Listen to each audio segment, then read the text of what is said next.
de cómo funcionan estos centros y en especial tu centro. Muchas gracias. Bueno, ahora vamos a dejar a Claudio para que nos introduzca la mesa redonda y comentemos algunas preguntas y temas relevantes, ¿cierto?, con la prevención de intoxicación. Gracias, Vladimir. Buenas tardes a todos. Los había saludado por el chat, pero ahora lo hago por cámara aquí. Para continuar entonces con esta actividad, vamos a dar paso a la mesa redonda de discusión. Nada más recordar, hay algunas consultas que ya están en el chat, se las vamos a responder durante la mesa redonda. Así es que no se olviden de escribir ahí cualquier tipo de comentario, consulta, lo vamos a estar pendiente y leyendo. Entonces, para introducir la mesa redonda, ya que nos corresponde, yo quiero contarles que hoy día nos acompañan destacados expositores o amigos, colegas, ¿verdad?, de distintos países, al igual que las expositores que ya hicieron su presentación. En primer lugar, quiero introducir a la señorita magíster en salud pública, Antonia Sarler, que ella es enfermera y trabaja en el Centro de Información Toxicológica de la Universidad Católica de Chile. También nos acompaña la doctora Nayib Cortés de Colombia. Ella dirige, ¿verdad?, el Centro de Investigación, Información y Asesoría en Farmacología y Toxicología Clínica de Boyacá, CITOXBOY. También contamos con la presencia de la magíster, ¿verdad?, Carolina Guzmán de Guatemala, Carol Guzmán, que es jefe del Departamento de Toxicología de la Escuela de Química y Farmacia de la Facultad de Ciencias Químicas y Farmacia de la Universidad de San Carlos, Guatemala, que ya han presentado, por supuesto, el equipo de Toxicología Farmacia UD, y además se nos ha incorporado, y es una muy buena noticia, el doctor Eduardo de la Peña de Torres, directamente de España, que nos puede contribuir en algún momento con su experiencia. Él está retirado, pero aún participa activamente de la Red Iberoamericana de Toxicología y Seguridad Química. Quisiera entonces comenzar esta actividad con la experiencia que posee Antonia, ¿verdad? Y déjenme ampliar un poco el currículum que ella posee en este momento para que podamos entender de mejor manera por qué ella nos va a hablar acerca de un programa de prevención en población escolar chilena. Antonia es enfermera matrona de la Pontificia Universidad Católica de Chile, posee 3 años de experiencia tanto en la parte clínica de servicios de medicina, cirugía y maternidad, y actualmente se desempeña como experta en información toxicológica del Centro de Información Toxicológica acá de la Universidad Católica, y básicamente le ha llevado esta labor a estudiar, a perfeccionarse en sus estudios, y entonces ella egresó el año 2021 del Magíster en Salud Pública, realizando su investigación de tesis, titulada Diseño de un programa educativo para la prevención de las intoxicaciones en población preescolar chilena, que sabemos que este tipo de poblaciones, ¿verdad?, son una de las más susceptibles de sufrir intoxicaciones probablemente accidentales. Pero Antonia, por favor, cuéntanos tu experiencia.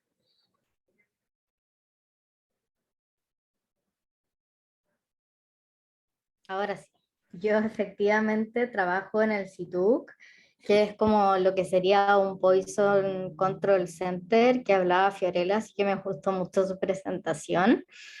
Y cuando ingresé a trabajar al CITUC, me llamó inmediatamente la atención la alta proporción que había de exposiciones a tóxicos en pacientes preescolares, y que de esas exposiciones más del 90% fueran accidentales, y por lo tanto yo pensé que podían ser prevenibles. Luego ingresé al Magíster de Salud Pública de la universidad y elegí como tema de tesis este problema de la alta proporción de intoxicaciones en preescolares, y como abordaje elegí la educación. Finalmente, mi tesis se tituló como Diseño de un programa educativo para la prevención de intoxicaciones en población preescolar chilena. Lo primero que hice fue realizar una búsqueda de literatura preliminar en la cual me llamó la atención que la recomendación de la literatura es acercar todas estas iniciativas o estos programas directamente a las comunidades, que es donde las personas están más familiarizadas y puede haber más adherencia. Por lo tanto, decidí que mi grupo beneficiario de este programa serían educadores de párvulos, educarlos a ellos respecto a la prevención de intoxicaciones para que luego ellos educaran a los cuidadores de los niños que estaban a su cargo. De acuerdo con las teorías de desarrollo de programa, es crucial que las intervenciones se basen en la literatura, pero que además de eso cuenten con la experiencia de actores clave. Por lo tanto, hice un scoping review y luego construí unos cuestionarios y entrevistas para hacerse los educadores de párvulo para principalmente conocer sus conocimientos, opiniones, creencias y disposición al cambio frente a este programa educativo. Además, realicé entrevistas a expertos en el tema, como a la jefa de políticas públicas de la Subsecretaría de Educación Parvularia del Ministerio de Educación, a la intendenta de Educación Parvularia del Ministerio de Educación también, al equipo de seguridad escolar del Ministerio de Educación, y también recibí bastante ayuda del equipo de intoxicaciones de la Universidad de Concepción. Luego realicé una caracterización de las intoxicaciones en preescolares con datos de CITUC durante el 2020, donde en realidad lo más importante es que la mayoría de las exposiciones son a medicamentos, en un 60% de los casos aproximadamente, y un 10% siguiente a productos de aseo.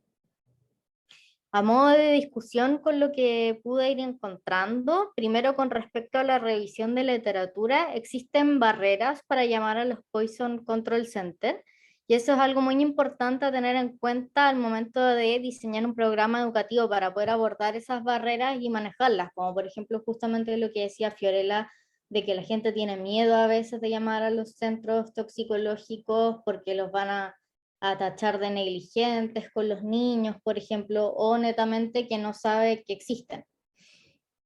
Otra cosa importante que puedo encontrar es que las tasas de intoxicación no necesariamente son distintas pre y post intervención. Hay falta de registros y por esto es difícil evaluar la efectividad de los programas educativos a través de un indicador de reducción de las tasas de intoxicación, y por ende, la recomendación es evaluar aumento de los conocimientos y ese tipo de indicadores. Con respecto a la caracterización, los datos obtenidos son similares justamente a los internacionales, principalmente a los aportados por la Asociación Americana de Centros Toxicológicos, pero hay una diferencia muy importante, que en Chile el 43% de las llamadas provienen de centros de salud, mientras que en Estados Unidos esto corresponde solo al 8%. Esto puede deberse a que haya una subutilización de los centros toxicológicos y la gente consulte directamente en servicios de urgencia. Con respecto a las entrevistas, el programa debe ser culturalmente adaptado y tomar en cuenta la realidad local, como por ejemplo lugares donde hay gran parte de población inmigrante, considerar los idiomas, etc. Y los indicadores deben venir en la línea de evaluar conocimientos en vez de disminución de tasas de intoxicaciones. La falta de conocimientos percibidos por las educadoras y la necesidad percibida de esos conocimientos hace que probablemente el programa sea mejor acogido. A raíz de todo lo anterior, de todos los datos obtenidos, se diseñó el programa educativo con sus principios, contenidos, metodologías, evaluación, etc. Y hasta ahí llegó mi tesis, pero el siguiente paso y el siguiente desafío es poder realizar un piloto para probar la efectividad del programa, y si efectivamente es efectivo, proceder a trabajar en forma intersectorial para implementar este programa y generar estrategias que lo visibilicen y lo hagan atractivo para las personas. Eso es lo que quería comentar el día de hoy. Muchas gracias, Antonia. Sin duda un aporte para nuestro país, ¿no? Pero en general sabemos, como lo mencionaba anteriormente, que las poblaciones pediátricas son una de las más susceptibles. Bueno, y vamos a retomar las consultas que se hicieron, que también veo que fueron respondidas en el chat, pero yo creo que vale la pena retomar esto, ¿no? Porque es algo bien interesante que puede ser transversal para todos los países. Yo estoy muy agradecido de que nuestra audiencia, hay varios, digamos, colegas y estudiantes también de otros países, así que eso se agradece, porque la idea de hacer esto de forma virtual es precisamente traspasar las fronteras. Prácticamente no hay fronteras a través de esta modalidad. Entonces, la primera pregunta que le hacía nuestro colega Vladimir Fierro tenía que ver con si en Argentina se mide de alguna manera o se monitorea la presencia de monóxido de carbono en los ambientes de trabajo a través de la medición de carboxihemoglobina, ¿no? Entonces, la doctora Susana García nos amablemente compartió un link de un manual, si no leo acá, un libro de la Superintendencia de Riesgos del Trabajo. No sé, doctora, si puede profundizar un poco en eso, en un par de segundos. Sí, claro. Nosotros tenemos un marco normativo de concentraciones máximas permitidas en el ambiente de trabajo. En general esto ha sido tomado de la ACGIH de los Estados Unidos, o sea, los valores máximos permitidos en ambiente son una réplica de los valores de los TLB, TWA de la ACGIH de algunos años atrás, porque la verdad es que nuestra normativa no está actualizada, pero ha seguido esa línea. Y lo mismo tiene su correlato en los biomarcadores de exposición, que también son tomados de los BEI, de la CGIH. Como la normativa del Ministerio de Trabajo ha quedado un poco obsoleta, la Superintendencia de Riesgo de Trabajo sí va editando periódicamente este manual de toxicología laboral, que ya va por su 4ª edición, y allá se desarrolla más ampliamente la metodología de monitoreo y las medidas a tomar por el Servicio de Medicina del Trabajo para definir si el trabajador puede permanecer en el lugar en el puesto de trabajo o ser recalificado para otro puesto de trabajo, medidas que se deben tomar para mejorar las condiciones del lugar, y están los valores límites, ¿no? Esto está establecido para casi 80 y pico de biomarcadores, así que pueden chequear el de monóxido de carbono, pero también el de metales, hidrocarburos, plaguicidas y otros agentes químicos. Perfecto, muchas gracias por su aclaración, doctora. Las siguientes preguntas están dirigidas a Fiorella. La primera tiene que ver con que si realmente existe retroalimentación por parte de la población o de los profesionales de la salud cuando realizan llamados a los centros de intoxicación, centros de envenenamiento, y la otra está asociada a si es que hay algún tipo de aporte gubernamental para realizar las actividades propias de los centros de envenenamiento o intoxicación. Bueno, se recibe muy poco dinero federal y la verdad son considerados non-profit. Mucha gente le parece muy interesante esto porque en el pasado, incluso como la verdad no tienen bastante dinero, han tenido que cerrar los centros de control de envenenamiento, que es algo muy, bueno, ¿no? Lamentable, pero es la verdad. Vladimir, ¿me puedes explicar un poquito más?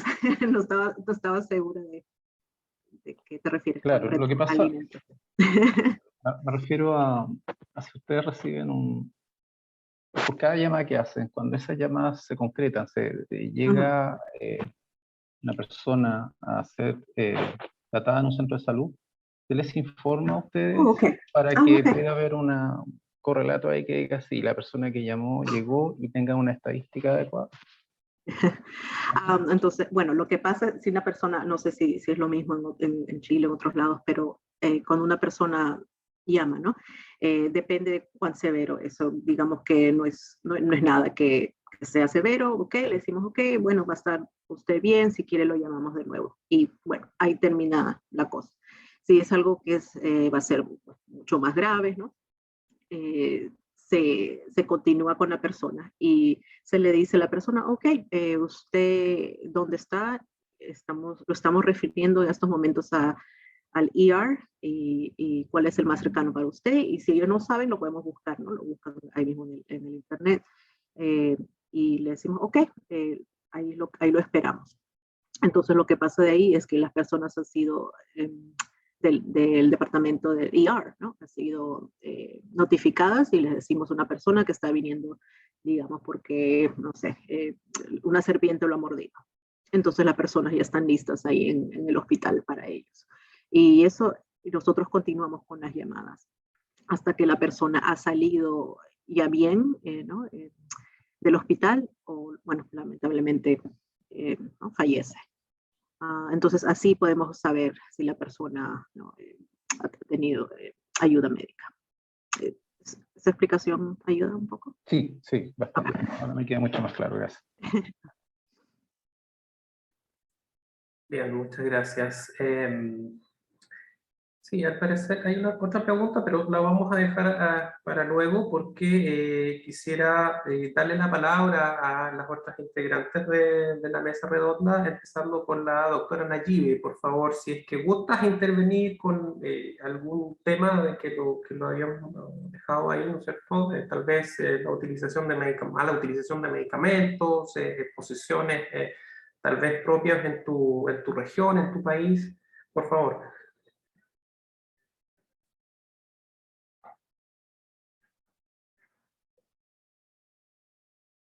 No, parece que no. Nayib, ¿estás por ahí? Parece que no.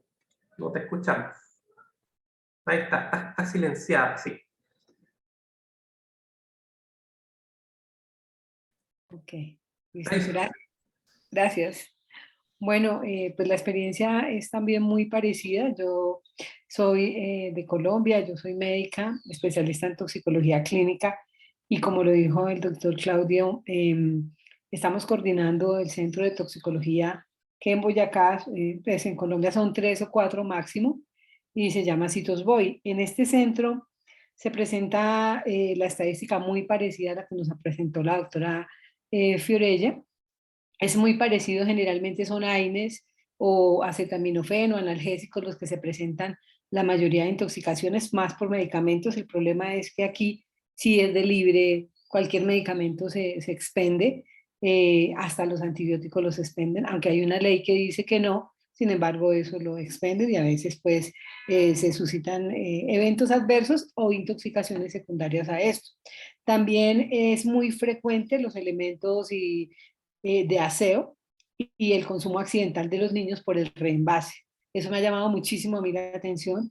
Hemos tenido lesiones graves de niños con quemaduras de tracto gastrointestinal, secundario a que los reenvasan en botellas de gaseosa o en botellas de sustancias que son comestibles y los niños las identifican y a uno le parece al comienzo cuando está empezando lo de toxicología o la parte de salud, que eso es una cosa muy sencilla, pero la gente en esa parte de educación, o sea, no sé, no es que no creo que no lo sepan, sino como que no son conscientes del peligro al que están exponiendo a la gente, tanto como adultos mayores como al personal, a los niños, ¿sí? Entonces, ese evento y esa parte de prevención, me gustó mucho escuchar pues como todas esas estrategias que tienen en los centros, que nosotros pues estamos hasta ahora empezando. Llevamos 7 años, pero considero que estamos empezando. Tenemos también problemas de financiamiento. Tenemos una línea nacional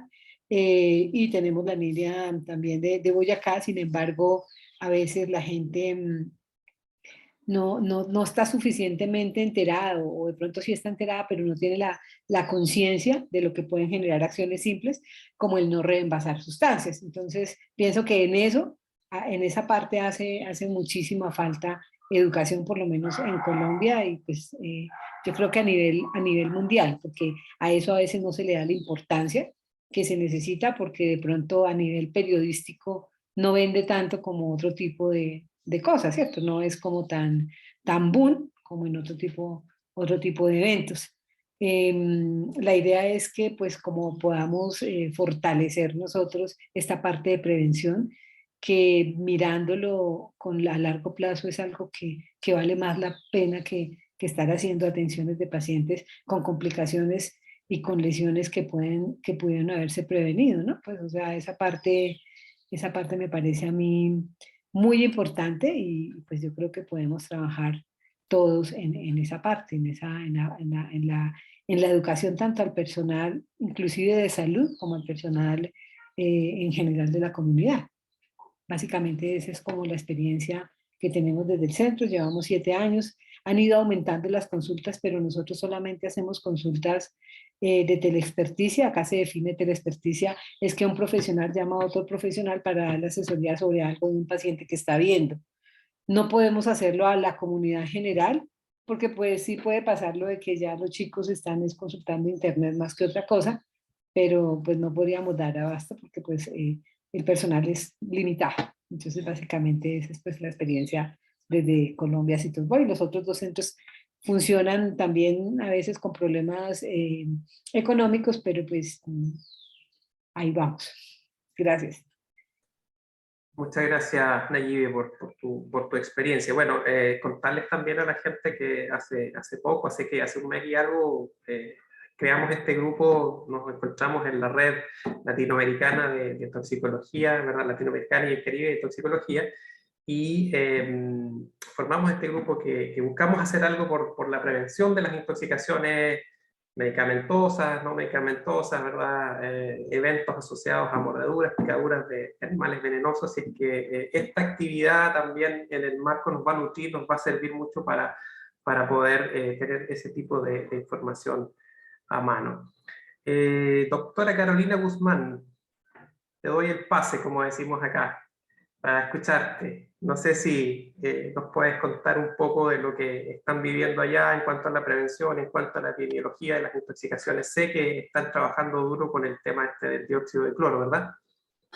Sí, buenas tardes, Claudio. Muchas gracias por la invitación. Un honor compartir con los colegas en esta mesa y con la audiencia de verano, ¿verdad? Para nosotros, no tanto, pero pero estamos aquí muy contentos de compartir con ustedes.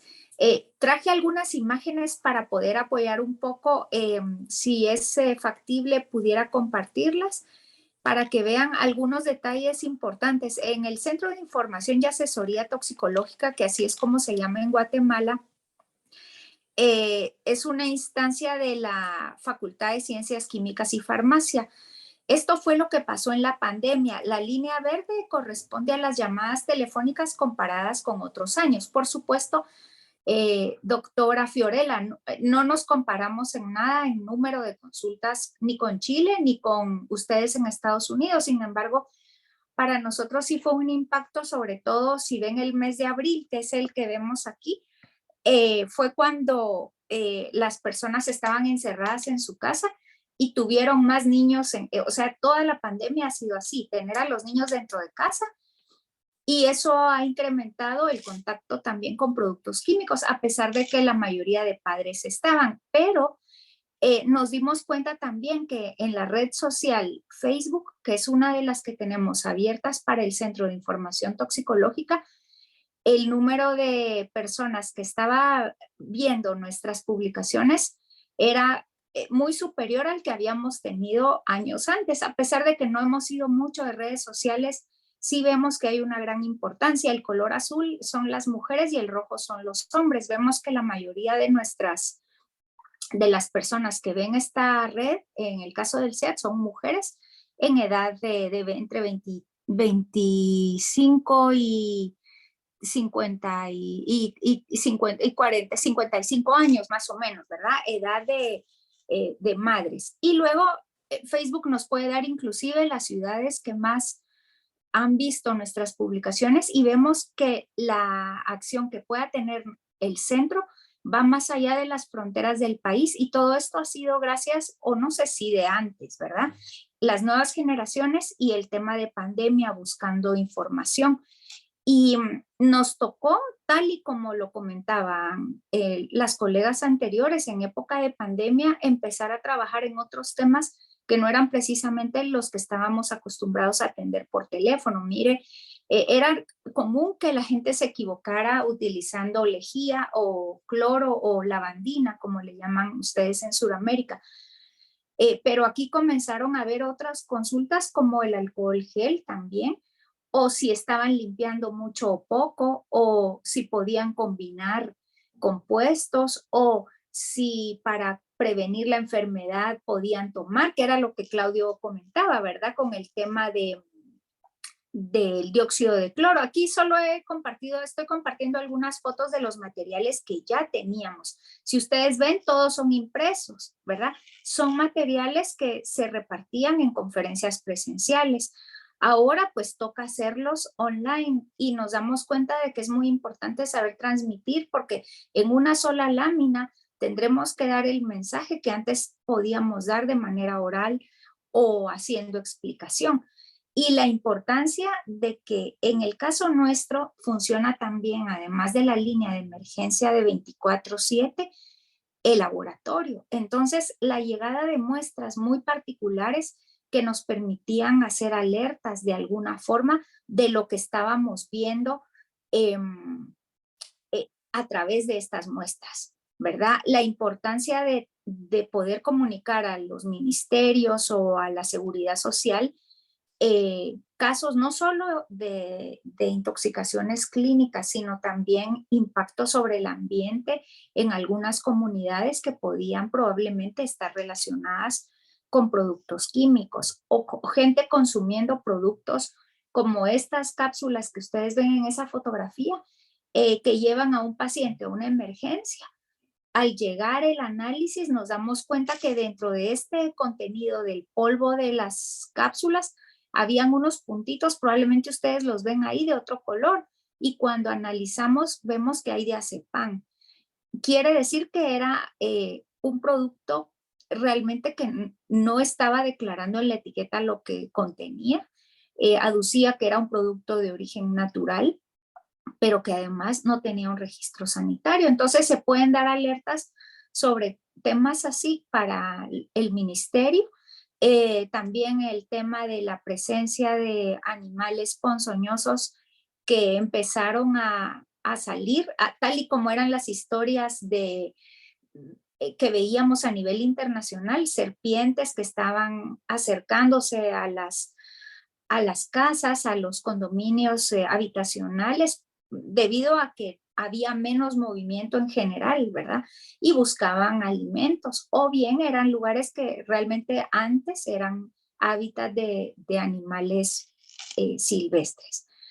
La importancia de que nos mantengamos comunicados entre países para el tema de las alertas. Por ejemplo, el caso de la izquierda lo procedimos a realizar después de que supimos que en Chile habían tenido una alerta con metanol en gomas gel de estas de silicón frío. Y nosotros también encontramos metanol entre 18 y 40% en algunas marcas. Se hizo la alerta también para el dióxido de cloro y bueno, todos sabemos en la situación que hubo con el tema de COVID, ¿verdad? Nos dimos cuenta que era un producto de muchos años atrás, ya con alertas por otro tipo de casos. Sin embargo, considero que el tema de cómo comunicamos, nosotros allá en el CIAT no tenemos un experto. Nuestros estudiantes de EPS, de pensum cerrado de la carrera de química farmacéutica, son quienes nos han apoyado y en algunos casos del departamento de comunicación de la universidad, pero no en todos los momentos tenemos la disponibilidad de apoyo para poder generar estos materiales. Y creo que la doctora Fiorella ha marcado un punto muy importante en cuanto a la especialidad del tema de comunicación Y lo que nos ha comentado la doctora Susana también, el tema de la legislación, ¿verdad? Que no podemos avanzar mucho, tampoco si estamos viendo las situaciones, si no es posible hacer intervención o algún tipo de apoyo a nivel político, creo que también nos vamos a ir quedando atrás. Y lo que la pandemia nos ha enseñado, el tema de fortalecer el conocimiento y las capacidades de nuestros profesionales, aprovechando los recursos internacionales que se pudieran generar a través de actividades online, ¿verdad? Bueno, estas eran algunas imágenes que les traía para compartir. Muchas gracias, doctor Claudio. Muchas gracias, doctora Carol, también por esas imágenes. Y me parece que Fiorella tiene la manito levantada. ¿Quieres comentarnos algo, por favor? Sí, yo creo que Antonia también tenía la mano levantada. No, es que me pareció súper interesante cuando mencionaste abril 2021, porque nosotros hemos visto... Con abril 2020. Bueno, será abril, pero yo lo vi en el 2021 algo diferente, que acá empezamos a ver bastante, ¿cómo se llama? Hand sanitizers. A ver.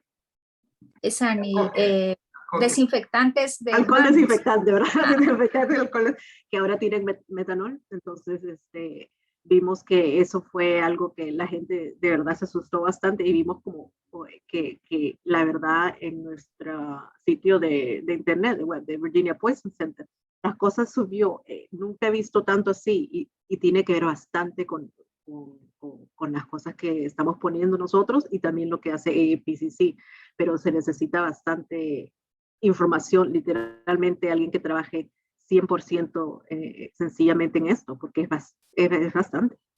Y no me imagino si es que yo tuviera que hacer una cosa nada más y no podría, ahora estamos creando animaciones, otras cosas, pero la verdad yo creo que sí se necesita una firma hasta de comunicaciones, pero bueno, eso ya es soñar, ¿no? Por ahora, pero yo creo que sí sería algo importante. Sí, sin duda. Antonia, habías levantado la mano, no sé si quieres decir algo, por favor. Sí, pero ya se fueron un poco del tema. En cuanto a la venta de medicamentos, que muchas veces son con receta, y que eso no se respeta y se dispensan de igual manera sin receta, por ejemplo. Y hay muchos accidentes en ese sentido. Yo dije que como el 90% de las exposiciones en preescolares son accidentales, y casi el otro 10% son errores terapéuticos, justamente porque hay desinformación por parte de la gente con respecto al uso seguro de medicamentos. No saben, lo administran igual porque la vecina les dice, porque el amigo les recomienda, y hemos tenido muchas veces niños de 1 mes, de 3 meses, que les dan tramadol porque tenían cólicos. Entonces esa es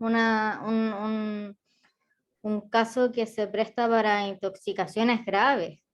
Entonces es bien interesante, bueno, ahí vuelve la educación, de educar a las personas, concientizarlas en que eso puede ser peligroso, porque no tienen por qué saberlo en el fondo, pero ahí no sé, también debería, bueno, muchas veces no hay prescriptor en este caso, obviamente hay responsabilidad por parte de los prescriptores, pero en estos casos no hay, porque compran los medicamentos en la feria, entonces la gente tiene los medicamentos a su alcance. O sea, si vemos el top 10 de medicamentos como por los que más nos llaman en CITUC, tenemos tramadol, tenemos clonazepam, entonces la gente los saca de alguna parte. Y no hay como saber si efectivamente están prescritos por algún profesional o no. Claro, sí, ese tema lo habían consultado previamente, Eduardo, que dice acá que se tuvo que retirar, pero sí, efectivamente, pregunta él acerca de la venta de medicamentos en lugares como supermercados. Acá en Chile, por lo menos, todavía no se venden, ¿no? Pero yo sé que en otros lugares sí. Entonces, ¿cómo mejorar la educación a la población? O por lo menos informarla, ¿no? Hemos aprendido también que hay una gran diferencia entre informar y educar a la población. Son dos pasos distintos. Vladimir, tú tienes la mano levantada, por favor.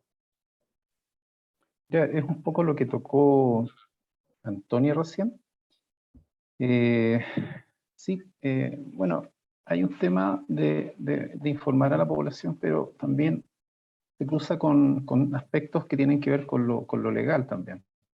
Fiscalizaciones más acuciosas, por ejemplo, hace un tiempo yo lo observé y lo comentaba, ¿cierto? Se lo comentaba a Claudio, de que con la frecuencia que en algunas ferias libres acá se instalan personas a vender fármacos, como quien vende papas, vende cebollas, ¿cierto? Y, y incluso hasta promocionando casi a viva voz Tramadol a tanto. Falta eso nada más, ¿ya? Ahora se ha puesto, ya la cosa fue tan evidente que la televisión ha mostrado incluso situaciones acá donde se ha filmado a estas personas vendiendo, incluso ellos prescribiendo, ¿ya? Prescribiendo, tome un tramadol, dos tramadol, como si fueran profesionales de la salud. Ahora, esto no solamente queda, al menos en nuestro medio, es algo que ocurre, digamos, en un lugar donde a lo mejor el nivel de educación de las personas no es muy alto. Tiempo atrás, 2 años, quizás o 3 años atrás, en algún matinal, un médico promocionaba el uso del dióxido de cloro para el tratamiento del cáncer. Y fue una persona, un bioquímico que estaba viendo la televisión, no sé por qué estaba viendo ese matinal, y llamó y ahí recién se dio la voz de alarma y el escándalo y sacaron a este tipo que después yo lo vi promocionando eh, como una especie de vida, o no vida, sino que actividades alternativas de salud con mucha llegada al público. Entonces, es un tema también importante de fiscalización y de cómo entregar la información adecuada. O sea, es urgente saber cómo se le puede entregar a la gente, ¿cierto?, la información más adecuada para que pueda tomar de alguna manera una decisión que puede parecer simple, pero que no siempre lo es tanto, que es simplemente rechazar estas ofertones de salud, porque en el fondo te parece un poco a eso, de personas que no tienen el conocimiento o que le induzcan alguna duda a la población. ¿Ya? Eso era lo que quería comentar. Gracias, Vladimir. Si hay otras preguntas acá. Claro, es un tema legislativo, ¿verdad? Y esto indicaría que por lo menos acá en Chile en algún momento van a estar disponibles tal cual como es en Estados Unidos, los OTC, los over the counter, compra directa sin receta, ¿no? Sin necesidad de tener una prescripción médica acorde. También de Carlos Vidaurre dice, en las legislaciones en su país sobre la venta libre de medicamentos, ¿cómo crían en su país? Si pudiera especificar un poco a qué se refiere cómo crían en su país, le agradecería. Luego, Carlos Salazar también dice, saludo desde Perú, lamentablemente acá se ve aún un alto porcentaje de automedicación y los medicamentos bandera serían el paracetamol, ansiolíticos, analgésicos no esteroidales y otros tipos de analgésicos también. Es una realidad bastante común en nuestros países, ¿verdad? Y también la doctora Susana dice, muchos de los casos que se mencionan son reflejos de nuestros sistemas de salud que están, y de fiscalización que están un poco más bien relajados, ¿ya? Aunque sea difícil, es mucho más difícil lograr sensibilizar a toda la población. Es un desafío enorme, pero aquí estamos dispuestos a tratar por lo menos de hacer algo, y quién sabe, tal vez tenemos que aliarnos con los famosos, ¿no es cierto? Así como aparecen famosos y youtubers y como le llaman los influencers, bueno, ¿por qué no aliarnos con ellos también y dar un mensaje adecuado con base científica? Quisiera ofrecerle la palabra al doctor Eduardo de la Peña. Doctor Eduardo, ¿estará disponible por ahí para que nos cuente un poco su realidad en España, algún comentario acerca de la prevención de las intoxicaciones o algo de su experiencia? Por favor.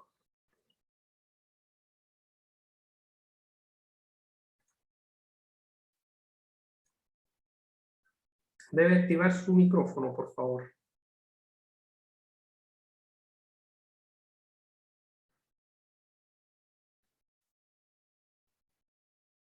¿Sí? Está con el micrófono apagado.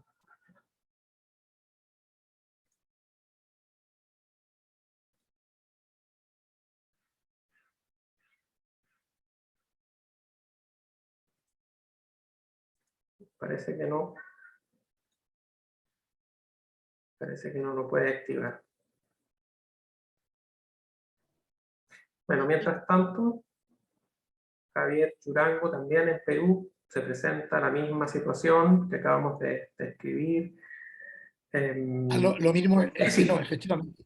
No Ahí, había puesto. Ahora me parece ahora lo escuchamos, doctor. que Sí. me escuchan. ¿Me escuchan ahora? Sí, señor.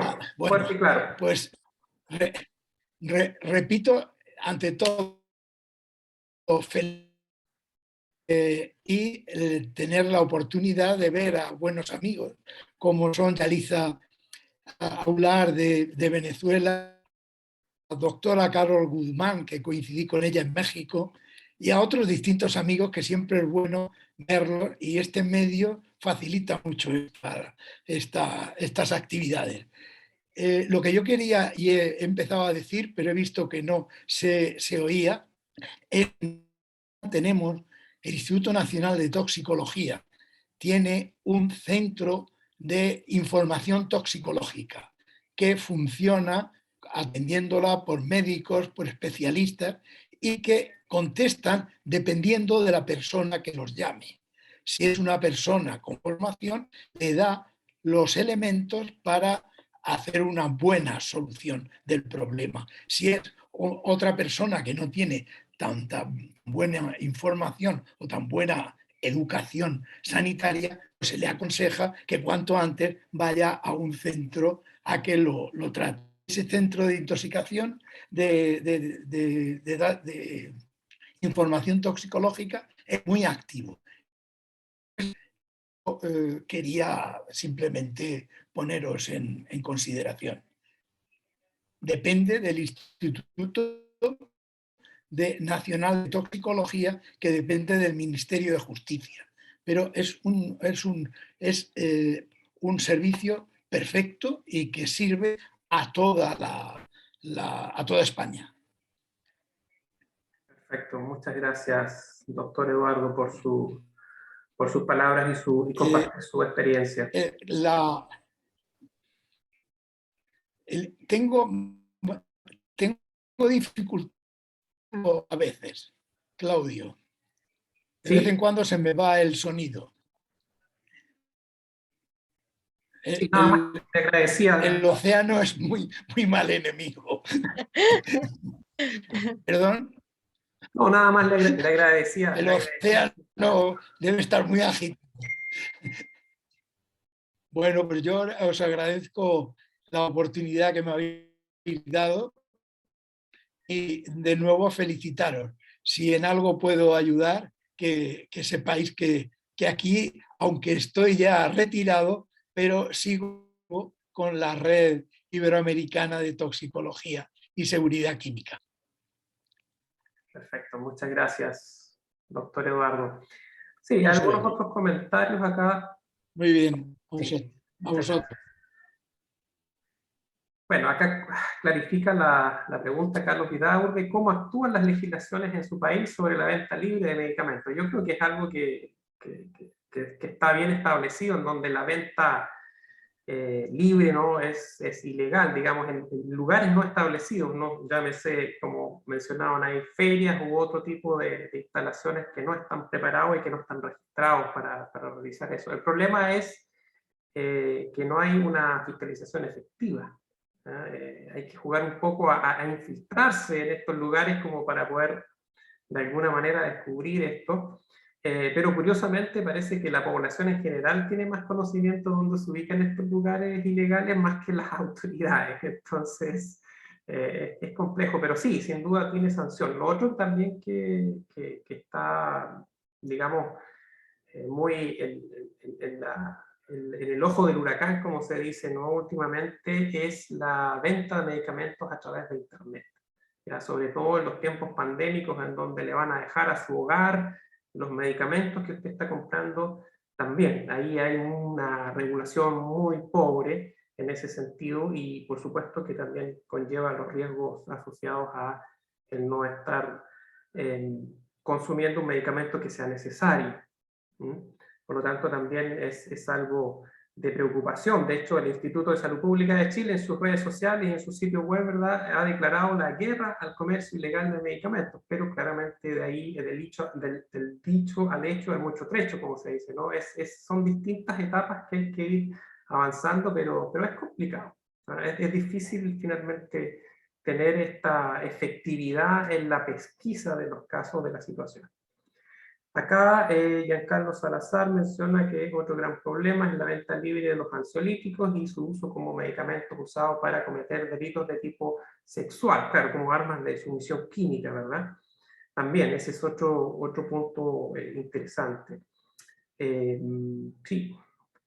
En fin, bueno, para ir ya concluyendo esta actividad, yo me quedaría feliz conversando, pero para ceñirnos al programa, me gustaría darle la palabra a cada una de nuestras colegas invitadas, ¿verdad?, para realizar una especie de reflexión, ya unos 30 segundos tal vez, asociado a cuáles serían los factores claves para lograr, en este caso, una prevención efectiva, porque hablamos mucho de estrategias, ¿verdad?, pero una de las preguntas o de las dificultades o desafíos, como se planteó ahí, es finalmente cómo traducir esto, de diseñar una estrategia y que realmente sea efectiva y que se disminuyan las intoxicaciones con medicamentos u otro tipo de sustancias, dependiendo de las realidades de cada país. Entonces, vamos a partir por orden de presentación, ¿verdad? Le ofrezco la palabra a la doctora Susana Casillas.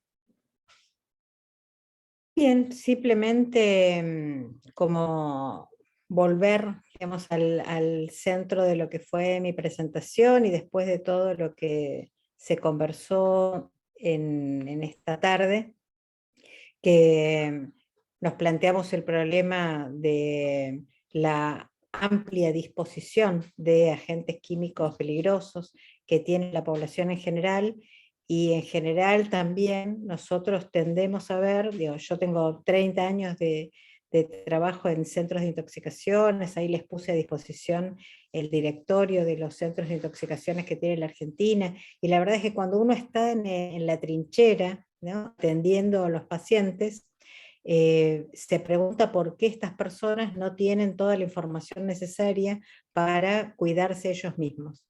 Pero una de las lecciones que nos ha dado muchos años de dedicación a estos temas, y hablando en su momento de los residuos peligrosos, ¿no?, y los ingenieros me decían, no tendríamos residuos si no hubiéramos sacado al mercado tanto producto peligroso e innecesario, y decimos no tendríamos a disposición de las personas tantos productos sobre los cuales tener que enseñarles a usarlos si hubiéramos trabajado mejor en toda la cadena de comercialización, desde el momento en que decidimos si este producto es de venta libre o no, y sabemos que si lo ponemos de venta libre vamos a, por un lado, facilitar la accesibilidad, pero también ampliar mucho el riesgo de el mal uso y las intoxicaciones. Entonces, yo insisto nuevamente en que tenemos que hacer una buena evaluación de los riesgos, aun cuando los productos ya estén en el mercado, ya estén a disposición de la gente, y poder identificar todos los puntos de intervención en los que el Estado, las organizaciones pueden actuar, tratando de dejar lo menos posible librado a la persona común, sin información. Digo, todos somos personas comunes en aquellos temas en los que no nos hemos especializado, ¿no? O sea, no estoy subestimando, digamos, el nivel educativo de la gente, pero en estos temas mucha gente no sabe lo que tiene que hacer, y es mucho más efectivo, mucho más eficiente, mucho más económico reducir, ampliar los controles, mejorar la fiscalización en la cadena de comercialización, que tratar de sensibilizar a todo el mundo sobre la manera de evitar intoxicarse con las cosas que tiene a mano. Muchas gracias, interesante su reflexión, doctora. Fiorella, por favor, algunas palabras ya para concluir. No, bueno, solo quería decir, Sí, bueno, reiterar que lo más importante sería buenas legislaciones en esto, ¿verdad? Sería el número uno. Pero, por ejemplo, las cosas que yo hago, o unas cosas que estaba pensando que son necesarias, por lo menos aquí en los grupos de AAPCC, ¿no? Que es American Association of Poison Centers, es que necesitamos grupos de comunicación, grupos que entienden cómo la gente se comporta en behaviors de salud, ¿no? Con comportamientos de salud, gente de comunicación y gente que sabe el contenido y gente que ha estudiado de salud pública. Para mí es una combinación de bastantes personas que de verdad tienen que reunirse y ver, ok, ¿cómo vamos a hacer que una persona ¿no? que sencillamente no está informada llegue a estar informada? Y una vez de que esté informada, llegue a diferentes pasos a llegar a la acción. Entonces sí, necesitamos sencillamente bastante esfuerzo en eso, por lo menos nosotros. Pero sí, ese sería buenísimo que tendría más ayuda con la fiscalización y cosas así. Pero bueno, yo estoy lista para lo que se venga. En estos momentos estamos recibiendo las pruebas, los test del COVID. Y estamos mandando, bueno, el gobierno está mandando a todas las casas, ¿no? los test de COVID y hemos visto que las llamadas están subiendo por eso también, porque la gente no sabe cómo usar y bueno, lo que se echa, ¿no? El reagent lo están poniendo de repente en el ojo, en el oído, o de repente no saben qué están haciendo con eso. Entonces, nada más estamos preparándonos para otras llamadas. Sí, hemos visto un par de imágenes ahí tratando de, ¿no es cierto?, de hacer entender a la gente cómo tienen que utilizarse esos elementos. Antonia. Bueno, me parece muy importante lo que comenta la doctora Susana y Fiorella al respecto, pero además de eso yo añadiría lo importante que es como asociarse con actores claves importantes que puedan sacar adelante este programa y además de eso demostrar de alguna manera la costo efectividad de este tipo de programas en los que voy a evitar intoxicaciones graves que van a generar costo al sistema de salud por un costo mucho menor y de esa manera tratar de conseguir recursos para desarrollar este tipo de programas también. Gracias. Nayibe, por ahí.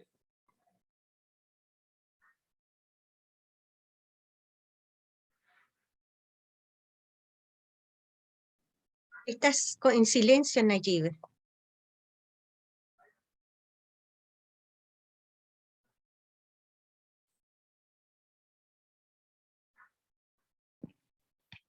Gracias, es que no me deja quitar el silencio, por eso me demoro.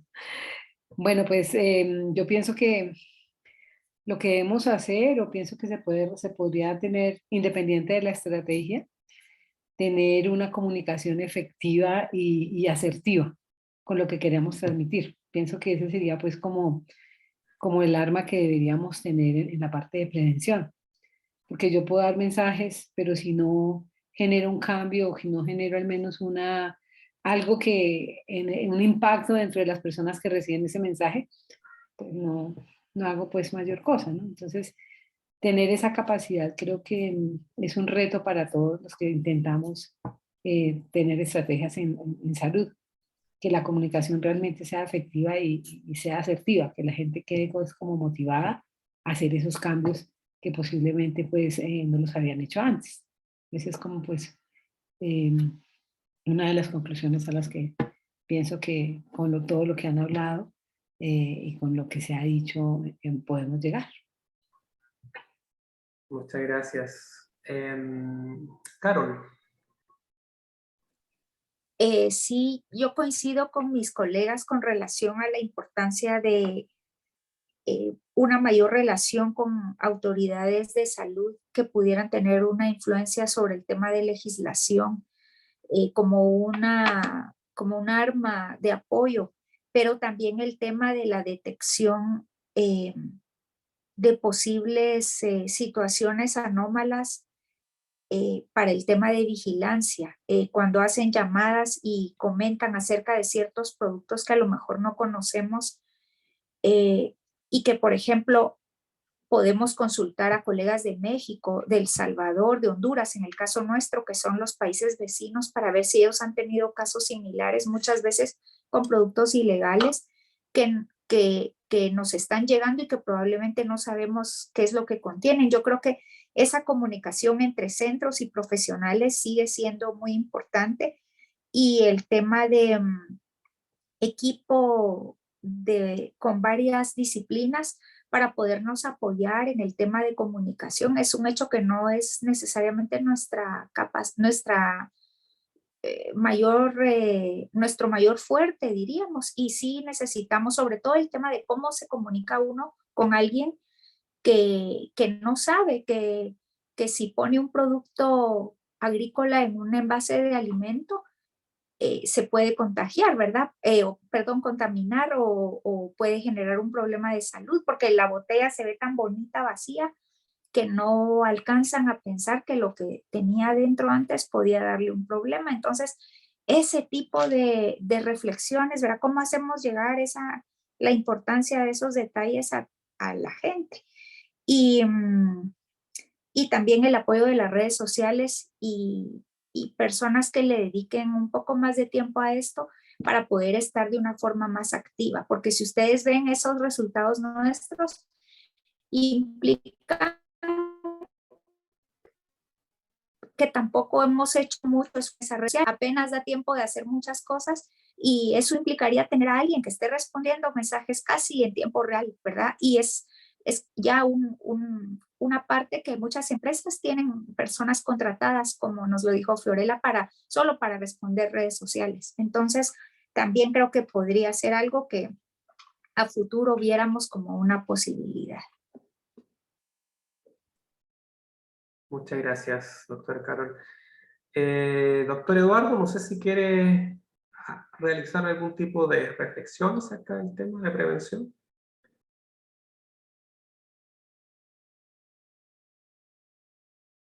Recuerde activar el micrófono.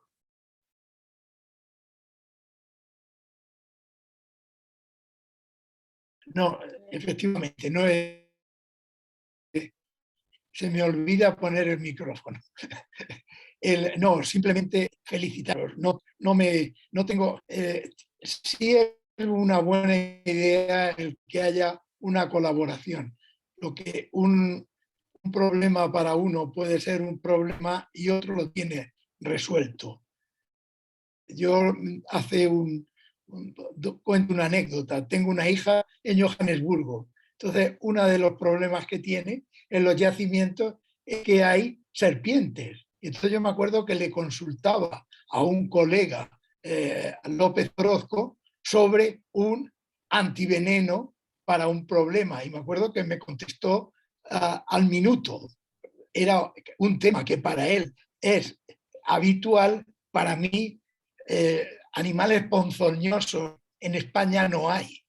Lo más que tenemos es una víbora, que es un reptil que es venenoso, pero ese es todo nuestro problema de ponzoña en general. Esto exagerando. Pero para un problema, para un mexicano, pues claro, esto es el pan de cada día y para ellos es una buena solución. Lo mejor es la intercomunicación. Yo creo que este virtual que ahora mismo estamos utilizando nos sirve para que cualquier problema se lo podemos plantear a la persona autorizada en un tema concreto. Cuando uno quiere saber de todo, al final dice muchas anormalidades. Lo que tienes que hacer es preguntar a la persona experta en ese tema. Y nada más. Muchas gracias. Perfecto, muchas gracias. Acá la doctora Susana había complementado lo que dijo respecto de la comunicación, ¿no? Lo que se estaba diciendo ahora últimamente de una comunicación efectiva, un mensaje dirigido a distintos tipos de personas, no es lo mismo en los millennials, ¿verdad?, que en las personas mayores, etcétera. Así que es muy importante también eso. Y lo de la transdisciplinaridad, ¿no? Trabajar en conjunto, tener profesionales de distintas áreas y que cada uno pueda aportar con lo que sabe y con lo que tiene mayor expertise.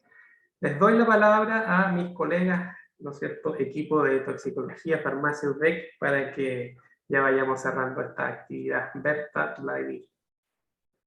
Gracias, Claudio. Gracias a todos los que participaron, tanto nuestros expositores y también panelistas de la mesa redonda, como también a quienes nos escucharon y nos visitaron en esta jornada.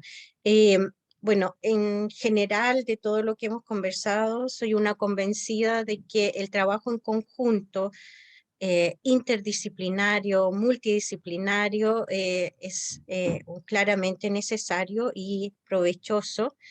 Pero también estoy convencida de que actividades en conjunto, como por ejemplo la semana de, que muchas veces se utiliza en medicina, por ejemplo en programas de prevención cardiovascular, de prevención en problemas neurológicos o qué sé yo, muchos temáticas puntuales también ayudan porque llaman la atención.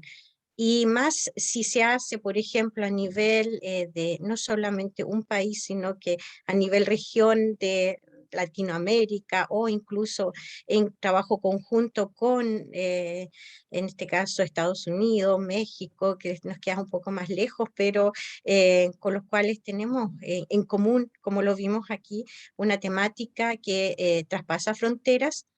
Creo que eso nos ayudaría para empezar a dar los primeros pasos y llamar la atención no solamente al público objetivo, sino que también a aquel público que necesitamos, que es el que nos apoye con el financiamiento, como es lo que es gobierno, lo que es ¿cierto?, ministerios. Me llamó mucho la atención lo que decía nuestro querido amigo Eduardo, ¿cierto?, que en España los centros de información en toxicología pertenecen a un ministerio. Eso ayuda al respaldo económico y respaldo de que sobreviva a lo largo del tiempo, cosa que no ocurre en nuestros países, como lo conversamos ahora. Entonces, son situaciones que nos ayudan. Yo creo que el irnos contactando, ir demostrando que no es un problema solamente local, sino que traspasa fronteras y podría ayudar también a llamar mayormente la atención y llegar a instancias en donde se pueda encontrar el apoyo económico que es tan necesario para muchas de estas actividades y poder profesionalizar lo que queremos entregar. Porque, como decíamos, nosotros podemos tener muchas competencias en lo que es nuestra disciplina, pero comunicarlas no podemos a todos. Y eso es toda una cadena de profesionales que también necesitamos que nos apoyen. Y para ellos necesitamos recursos y respaldo. Así que, bueno, esa sería mi reflexión en esta ocasión. Gracias. Gracias a todos. Gracias, Vladimir. Sí, igual, para terminar, agradecer, ¿cierto?, a las personas que nos acompañaron. Muchas gracias al respecto. Y lo otro, dos puntos quiero tocar para terminar. Bueno, me engancho un poco de lo que dice la colega Berta. Yo pienso que eso que Berta dice, que ojalá se logre una cosa como más regulada, apoyada por un gobierno, ¿cierto? Tiene que pasar porque las intoxicaciones y todos los temas relacionados con la toxicología tienen que destacar en los países. Y eso hay que darle relevancia y mostrar que realmente cuál es el peso que tiene, ¿cierto? No solamente lo relacionado con las intoxicaciones, sino que también el tratamiento de residuos, los efectos que puede tener en la salud, ¿cierto? No solamente humana, sino que también los ecosistemas, las sustancias, los productos químicos. Yo creo que incluso, desde mi percepción, a lo mejor puedo estar equivocado, pero ha sido más relevante quizá, o recién está siendo más relevante el impacto en el medio ambiente que en la salud humana como tal. Eso es por un lado. Y lo otro, considerar que para lograr eso también hay que estar atento y hay un desafío enorme, porque en realidad muchas cosas que pueden tener que ver con las intoxicaciones, ya sea que incrementen, desmejoren el tratamiento, va a tener que ver con a lo mejor con aspectos que son inesperados. Pensaba, por ejemplo, en el cambio climático. Puede que el cambio climático, de alguna manera, al menos en nuestro país, que tenemos una mega sequía de hace mucho tiempo, pueda de alguna manera repercutir en las intoxicaciones. ¿Y cómo? El agua.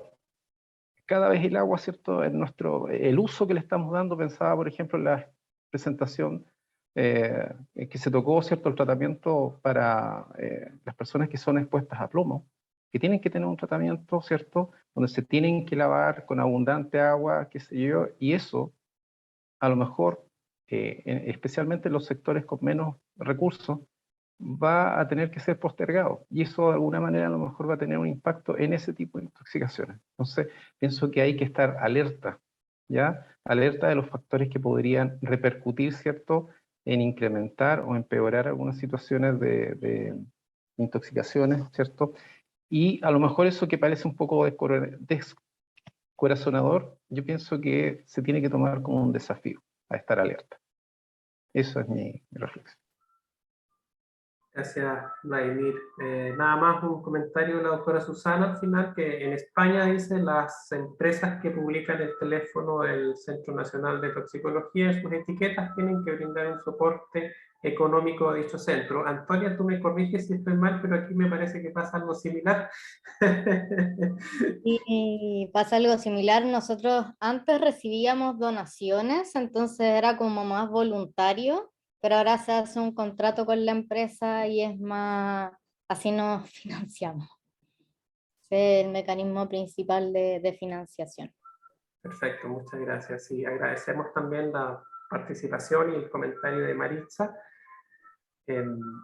Y bueno, nada más tomar las palabras de un compatriota que solía decir un compatriota de la doctora Susana. Gracias totales por habernos acompañado hoy día en esta oportunidad. Esto partió hace un par de meses atrás con la idea de hacer algún evento, ¿verdad? En el verano, como le dijimos, y no teníamos aún definido la temática, pero ya que se formó este grupo de la Red ToxLab, del PreventTox, que le pusimos momentáneamente, decidimos traer esta temática. Así es que esperamos que haya sido de su agrado, esperamos verlos en una nueva oportunidad, y solamente pedirles los que gusten prender sus cámaras para tomar una fotografía virtual y entonces publicar esto en nuestras redes sociales y mostrar que vamos avanzando lento pero seguro en estos temas.